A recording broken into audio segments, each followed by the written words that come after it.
Looking for magic cards? At flipsidegaming.com you can now use the promo code LVD to get a 10% discount on orders over $10, and starting from now you also get entered into the Ravnica Allegiance booster box giveaway, which runs until January 28th.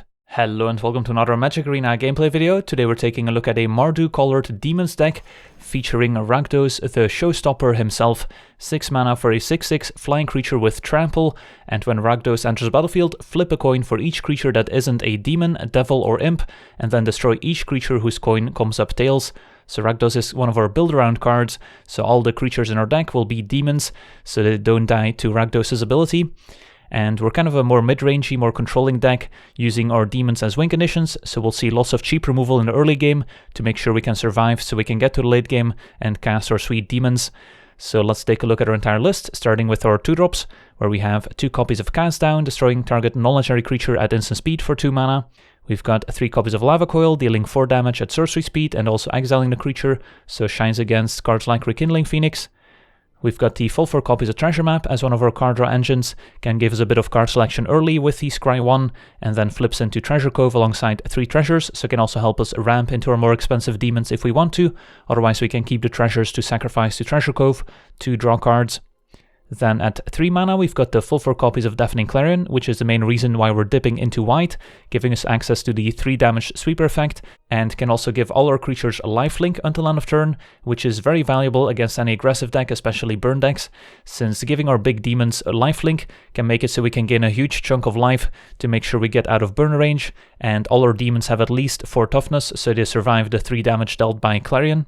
Then we also have the full 4 copies of Bedevil, the new addition from Ravnica Allegiance, 3 mana to destroy target artifact, creature or planeswalker at instant speed, and our mana base can easily support a double black and red mana cost.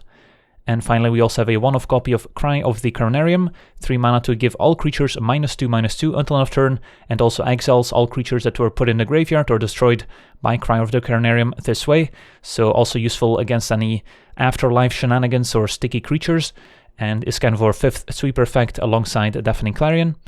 Then at 4 mana we've got the full 4 copies of Pirate's Pillage, and as an additional cost to cast Pirate's Pillage we have to discard a card, but in some matchups, for example if we're up against a more controlling deck, we don't mind discarding some of our removal spells, and if we're up against a more aggressive deck then we might discard one of our more expensive cards that we're not going to get to cast anyways. And then the reward for Pirate's Pillage is that we get to draw 2 cards, so we make up for the discarded card, and then we also get 2 treasure tokens which can help us ramp, or if we have a transformed treasure map, we can also turn those treasure tokens into extra cards as well, so synergizes nicely with our treasure map. Then at 4 mana we also have our first demon, Spawn of Mayhem, 4 mana for a 4/4 demon with flying and trample, also has Spectacle for 1 and double black, so if our opponent lost life, we can play the Spawn of Mayhem for just 3 mana instead of 4. And then at the beginning of our upkeep, Spawn of Mayhem deals 1 damage to each player, and then if we have 10 or less life, we can put a +1/+1 counter on Spawn of Mayhem. So Spawn of Mayhem can be a bit of a dangerous card if we're up against a more aggressive deck, since we don't really want to be losing life, but that's also where the Deafening Clarion comes in handy, and we just need a critical mass of demons as threats, and Spawn of Mayhem is kind of our only choice at 4 mana or cheaper. And we won't be enabling Spectacle on turn 3 very often, since we don't have any early creatures to apply pressure with, so it's usually going to cost 4 mana, but sometimes later in the game we can enable Spectacle, so we can play it on the cheap and maybe double spell more efficiently. And then we also have a 1-off copy of Consecrate Consume as a pretty versatile card. Consecrate for 2 mana lets us exile target card from a graveyard at instant speed and lets us draw a card. So in matchups where we don't need access to Consume, we can just cycle it and get rid of a card in a graveyard. But exiling a card from a graveyard can be pretty useful. For example, after killing a Rekindling Phoenix, we can exile it so they don't get it back with the elemental token that they sacrifice. Sometimes against a Search for Azcanta, we can delay Azcanta from transforming for a turn. So it does have some useful applications. And then, of course, Consume for 4 mana at sorcery speed makes target player sacrifice a creature with the greatest power among creatures they control, and we gain life equal to its power. So this shines against big hexproof creatures like Carnage Tyrant, for example, that we can't easily kill with our other spot removal spells. And then at 5 mana we've got another demon in the form of Doom Whisperer, 5 mana for a 6/6, another flying trampler. All our demons have flying and trample, and then we can also pay 2 life to surveil 2, giving us some more card selection, and then hopefully we can make up for the lost life with our Deafening Clarion. So this is another big threat that the opponent will have to deal with and can quickly close out the game. And then finally at 6 mana we've got our 2 copies of Rakdos, and finally 2 copies of Demon Lord Balzenlock, 6 mana for another 6/6 flying trample demon, and when Balzenlock enters the battlefield we exile cards from the top of our library until we exile a non-land card and then put that card into our hand, and if the card's convert mana cost is 4 or greater we can repeat this process, and then Balzenlock deals 1 damage to us for each card put in our hand this way. So it can also be a little bit dangerous if we're low on life, since we don't have any control over how many cards we end up drawing, so sometimes we end up drawing too many and lose too much life, but in the matchups where we can afford to pay the life, Balzenlock is a nice card draw engine. And then taking a look at our mana base, pretty straightforward, a few basic lands, 1 plains, 3 swamps and a mountain, and then a lot of dual lands, the full 4 copies of Godless Shrine, alongside Blood Crypt, which we can play untapped if we pay 2 life, and count as both of the basic land types, so Blood Crypt, Swamp and Mountain, Godless Shrine, Plains and Swamp, which is very important for our check lands. We've got the full 4 Chapels, which check for plains and swamps. We've got the full 4 Dragonskull Summits, which check for mountains and swamps, and the full 4 Clifftop Retreats, which check for mountains and plains. And at the end of the day, we're basically a mono black deck splashing red and white. We don't have any double red or double white spells, which makes it a lot easier on the mana base as well. So if that's the deck, now let's jump into some games and see how the deck does. Alright, we're on the play, and our hand seems good enough. Double Treasure Map can help us find more lands and have a bit of interaction, and then Spawn of Mayhem to start applying a bit of pressure. Let's play Tamped Godless Shrine, which lets our summit come into play untapped. Play Treasure Map. And we will probably end up scrying on upkeep with Treasure Map is my guess, to try and find more lands. Alright, Tithe Taker. So 2/1 with Afterlife, and if we cast Instants in the opponent's turn it's going to cost 1 more, but that's okay. So let's scry with Treasure Map. I think we'll bottom the Pirate's Pillage, even though it would not be a terrible draw if we have land 4, but I think it's too important to find lands here. Draw. Another Lava Coil. So we could play another Treasure Map, but I think I'll just Lava Coil the Tithe Taker here, and that also exiles it, so they don't get the Spirit Token from Afterlife. So matches up pretty well. So our opponent could be on a black-white Aristocrat type deck, as we see Midnight Reaper, another creature where Lava Coil matches up pretty well.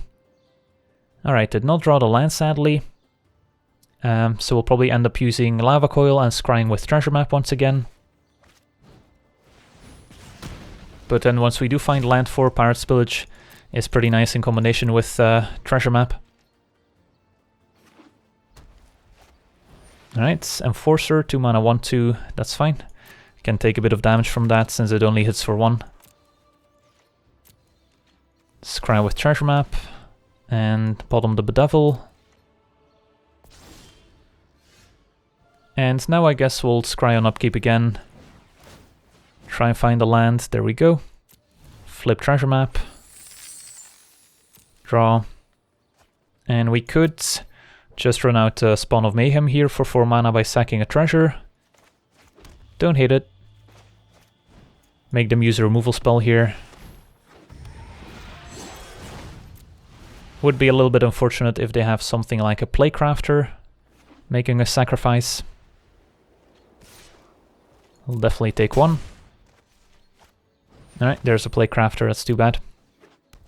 So that didn't line up the way we wanted to. But that's kind of the problem in this deck. All those sacrifice effects are going to be quite effective since we don't have any cheap creatures to sacrifice. Alright, so finding a sweeper effect here would not be bad. So do we Pirate's Pillage first, or do we draw first with Treasure Cove? I think we draw first with Treasure Cove since there's nothing in my hand that I really want to discard. Alright, now we could discard a land pretty easily. So let's pillage, discarding Dragonskull Summits, and draw more lands. So is it worth it to sack a treasure to get Treasure Map into play? Probably not. So we'll just take 4 here, and then try and draw into a sweeper effect next turn. Elenda. So this is where the Cry of the Carnarium would come in handy, since it would exile everything without leaving anything in play. Let's draw. Another Pirate's Pillage. Not a bad place to start. Can discard a Swamp here.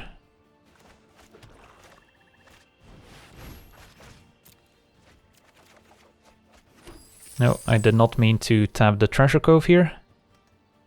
Oh well, let's say go. And we'll probably end up casting Bedevil on the Playcrafter here, so we don't take 3. Teysa, so we'll Bedevil in response. So Elenda doesn't get 2+1/+1 counters and just 1.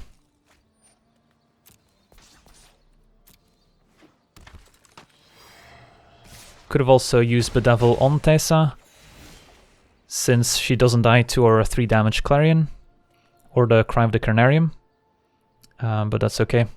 So we'll draw first. Alright, Doom Whisper is not bad. So we'll Treasure Map into Doom Whisper.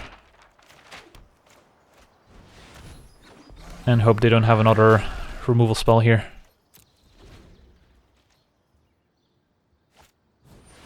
Ooh, Divine Visitation, that's scary. Our deck doesn't have any great answers to enchantments. Could be a reason to include like 1 or 2 Mortifies to deal with enchantments. But there's only so many cards we can include. So what's our plan? I guess we can hope to draw into a Rakdos, a Showstopper, to clean up all the Angel tokens. Yeah, that might be the most realistic out here. And in that case we can just block Elenda to prevent more damage. They get 4 Angel tokens.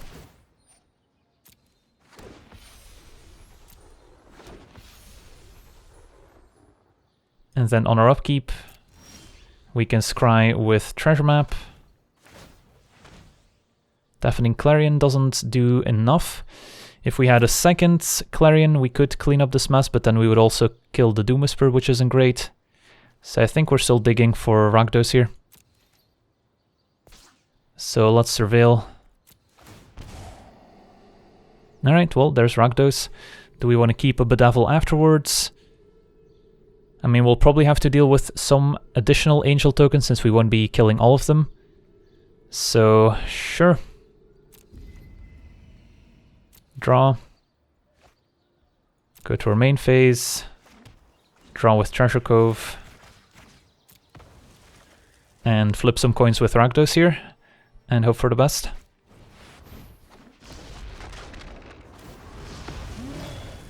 Alright, well, we managed to kill everything except for 1 Angel token, so that went pretty well. Attack with the Doom Whisper.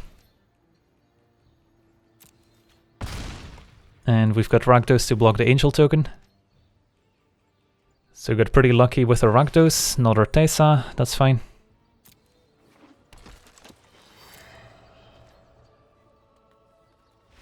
And our opponent scoops it up. Wow, well, Rakdos, Showstopper indeed. Alright, we're on the play, and looks okay. A little bit awkward with all the check lands, with no land to let them come into play untapped.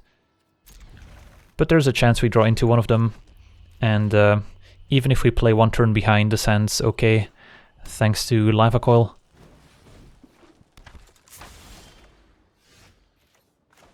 Yeah, up against Mono Red, so this matchup is going to be pretty rough if we don't find a Deafening Clarion. And Spawn of Mayhem also not the best in this matchup.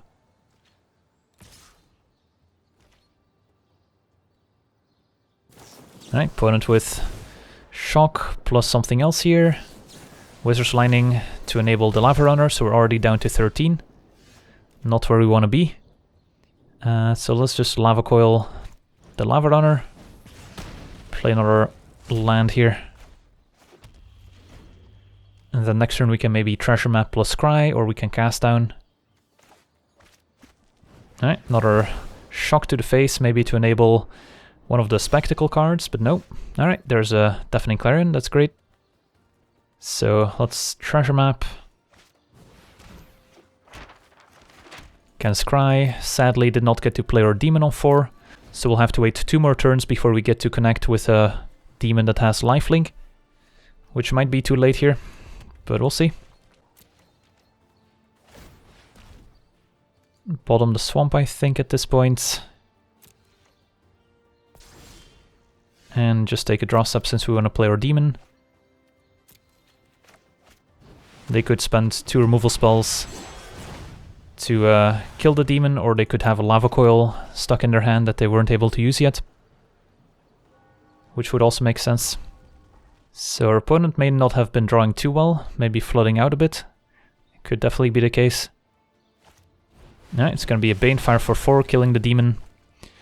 So there goes the Deafening Clarion plan. So I think at this point we're just digging with the treasure map for another demon.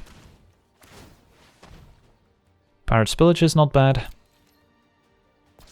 So we'll draw that. And then cast it, discarding a land, I think. Since we should have plenty of mana now with the treasure tokens. Alright, there's Doom Whisper. Still have cast down for any haste creature that they might have. And then hopefully Doom Whisper can survive. Steamkin is okay. And the last card is another Steamkin. Alright, so this is beatable. Clarion can not only destroy the 2 Steamkins, but also gain a ton of life. So that's going to be good. Alright, draw another Doom Whisper. But we're just going to play once they go. Keep up cast down, and if we don't have to use it, we can just transform the treasure map. Opponent attacks with both.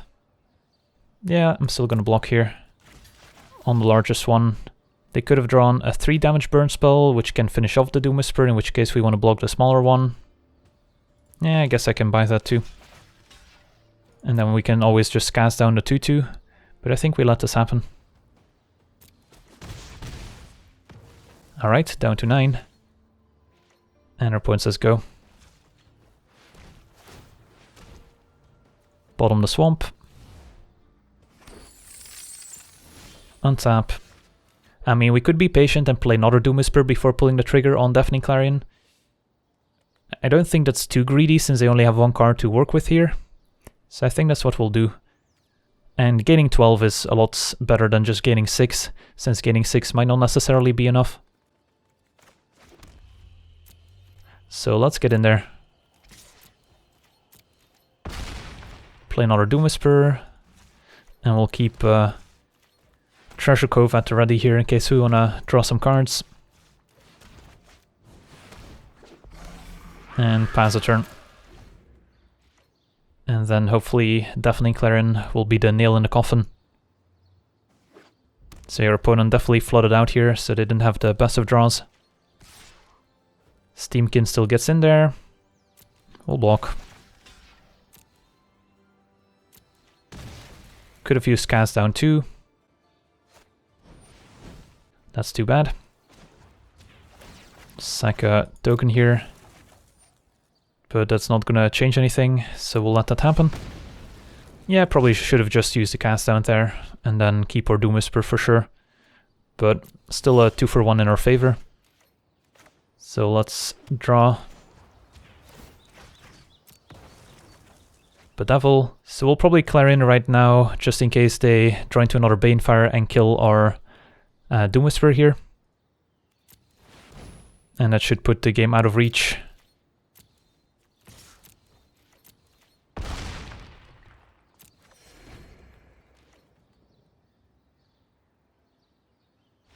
And our opponent packs it in.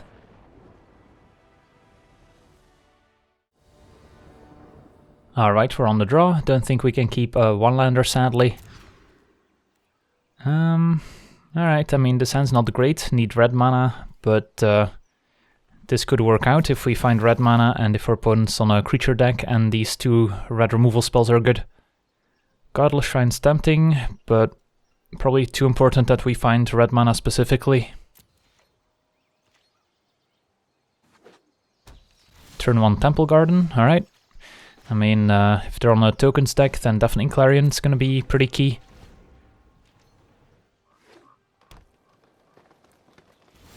No turn 2 play, and there's a Clifftop Retreat, great.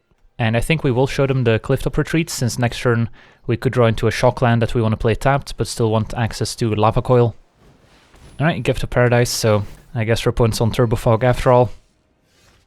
In which case, these 3 removal spells are useless, and these 2 creatures are probably not gonna do a whole lot for us, since this is a pretty atrocious matchup for us.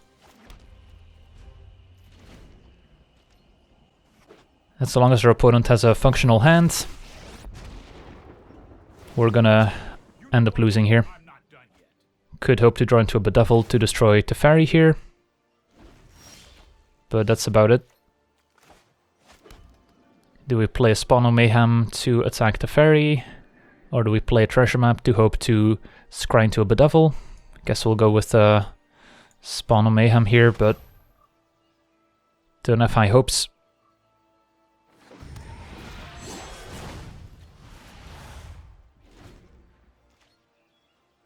So it's just a matter of time before our opponent takes over the game here.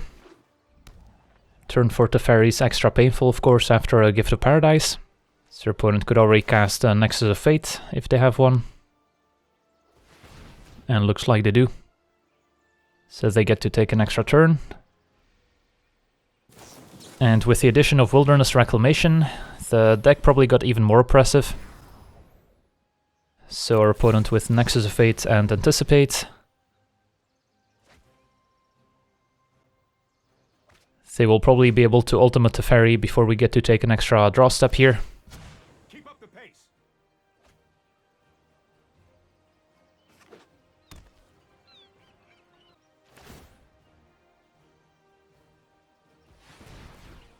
And looks like another Nexus of Fate incoming. Yep. Alright, well our opponent had the perfect start. Gift of Paradise into Teferi into double Nexus. Hurry. The best way of beating the Turbo Fog deck is just to go under them with an aggressive deck like Monored, for example. It's going to have a good matchup. Counter spells are also pretty effective against the Turbo Fog deck. If you can prevent them from ever landing a Search for Azcanta or a Teferi, it's very hard for them to pull ahead. And alright, our opponent with a triple Nexus of Fate. Well, it's pretty lucky. So they will get to ultimate Teferi here. Probably have another one lined up. And they'll be able to exile everything we have. And at some point, they will probably play like a Karn to start making some tokens. And eventually kill us. Or they could also end up milling us by just exiling all our permanents. We will slowly draw 1 card a turn. Every land we play they can exile. And then they can just use Teferi to -3 on himself. So they can prevent decking before we do.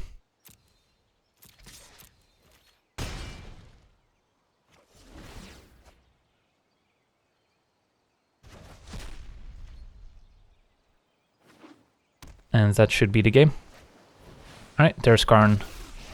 So they can minus, make a token. And we don't have any 1-mana removal spells in our deck. Alright, they also have Dawn of Hope to speed things up, I guess. So if we play the Summit, they just exile it, so there's no point in playing it. But we'll never be able to get up to 2 mana ever again. So we'll never get to play Lava Coil on the token here. So this is a point where you should concede. But for the purposes of the video, I'll give it 1 or 2 more turns here so you get an idea of how the opponent's going to kill us. They've got a second Karn to speed things up even more.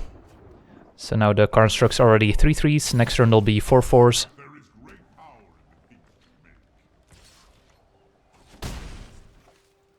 So they're actually going to kill us pretty quickly, which is pretty unique for the Turbo Fog deck. Usually takes quite a bit longer for them to eventually kill us. But once they have a Teferi emblem in play, it's almost impossible to recover. And there we see the Fog. They haven't had to cast any Fogs this game.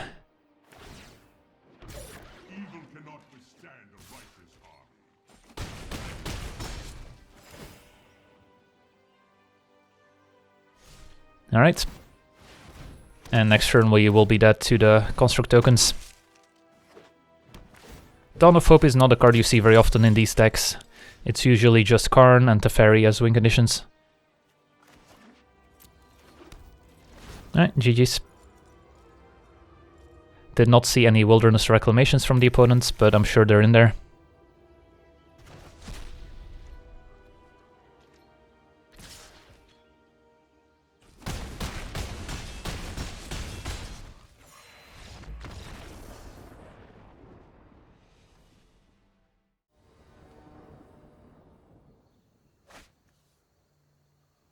Alright, we're on the draw, and this hand's missing early interaction, but we do have Treasure Map to try and find it, and the lands to be able to cast Doom Whisper on turn 5, so I think we'll keep. Alright, turn 1 Island into Siren Stormtamer, so it could be the mono blue aggro deck, and Cry is going to be pretty important there, so let's just play tapped Godless Shrine for now, so all our lands come into play untapped. Play turn 2 Treasure Map. And then we might play a Cry on turn 3. Curious Obsession on turn 2 here. It's going to be difficult to beat if they can back it up with Dive Down or some other counterspell.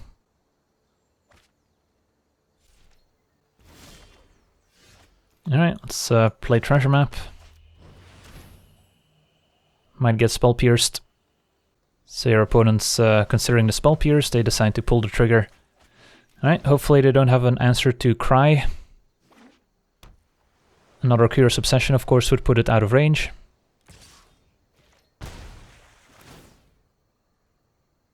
So your opponent has drawn 2 cards already from the Obsession. Another Stormtamer. Alright, looks like they might have a Wizard's Retort at the ready here. Dive Down could always save the Stormtamer, giving it extra toughness, but don't really have a choice here. Alright, that worked out. Their opponent was just relying on the second Stormtamer to protect the first one.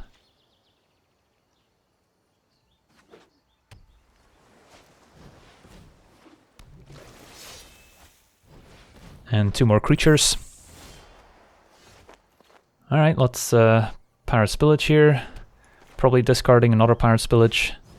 Want to keep double Doom Whisper as threats that can also block the flying creatures. Got a Cast Down just in case. Don't intend to cast it this turn cycle, but if they do move in with another Curious Obsession, we might pull the trigger. Nightfall Sprite Surveils. And yeah, Doom Whisper is a pretty decent blocker here for the Nightfall Sprite, and also closes out the game pretty quickly. So resolving that Cry was pretty key. Play Doom Whisper. Did they find a counterspell in the meantime? Looks like they did. As a Scatter. Alright. Hopefully the second Doom Whisper sticks. But I think again we'll let them surveil with the Sprite.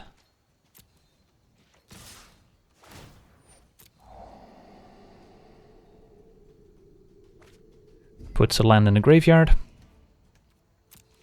Take 2. And plays out Tempest Djinn. Alright, perfect. So now we get to play Doom Whisper, and we've got Cast Down to answer the Djinn. I guess we could hold on to the Cast Down in case they try and go all in on the Mistcloaked Herald with a Curious Obsession. It's close. I guess we'll let them untap. If they have a land to pump the Djinn to get past the Doom Whisper, then we know that they don't have anything, and otherwise they only get to attack us with the Herald. And I think we'll take 1, since we might draw into something like a Clarion to deal with all the small stuff here. Another Nightfall Sprite, so I don't mind surveilling with the Doom Whisper here to try and find Deafening Clarion. But Devil and Rakdos, I mean Rakdos is pretty good too. So I guess we'll keep Rakdos on top, and do we want to draw Bedevil afterwards? Probably. So let's draw, and flip some coins.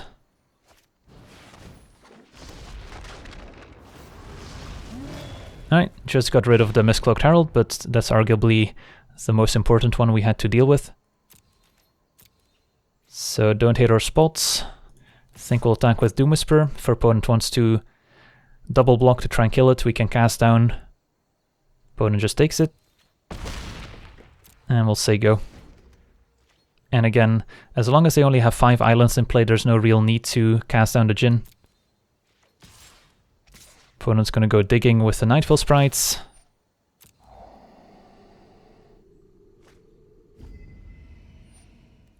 Puts island in the graveyard. And keeps a card on top.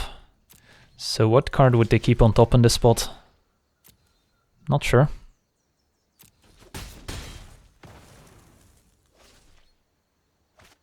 No, it's gonna be another Herald. We'll just take our draw step here. And I think we just attack with 1 demon. Keep the other one back on defense. And then next turn we can attack with both.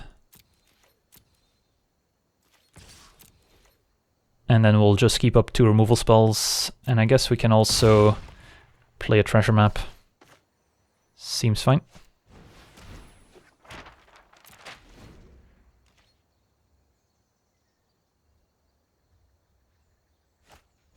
Shard of course, draw 2, discard 1, that's fine. Discards another Mistcloaked Herald. I'll let them attack if they want to. Herald gets in for 1, that's okay. And then we'll scry. Lava Coil's probably good enough. We'll bedevil the Tempest Djinn. They might have picked up a counterspell in the meantime. Yep, Wizard's Retort, that's fine. So they should be dead here. 2 Lava Coil and cast down. Alright, sweet. So the Demon's getting it done against Mono Blue. But the most important play by far was the Cry on turn 3 to clean up those Storm Tamers, otherwise they would have been able to snowball card advantage with the Curious Obsession.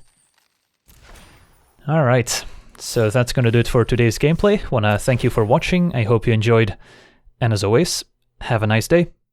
I also wanna thank all my patrons for being part of the channel, and you can become a patron yourself today and decide the topic of future videos over at patreon.com/LegenVD.